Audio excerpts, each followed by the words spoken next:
Hello guys! Hello mga ka-teach. Kada experience po ninyo yung masakit ang ngipin. Sobrang sakit ng ngipin ko. Dito, buti na lang hindi siya, yung tawag na naghubag.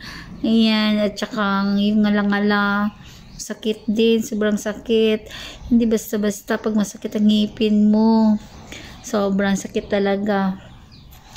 Ano man yung mga home remedies nito, na-try ko na yung asin at saka yung tubig, nilmugmug ko, na-try ko na, hindi pa rin. Na-try ko din ng ahos, 5 pirasong ahos, diniktik ko, at limugmug ko din, hindi pa rin. Ano bang, anong home remedies dito, mga higala, yung mga guys, nakaka-teach, ano po ba?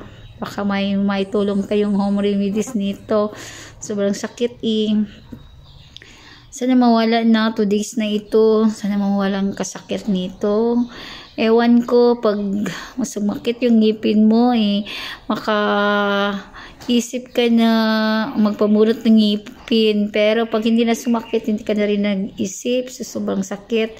Ngayon, naku, sobrang sakit ang ngipin ko.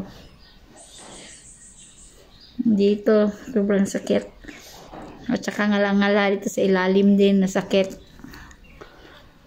Sobrang sakit, mga higala.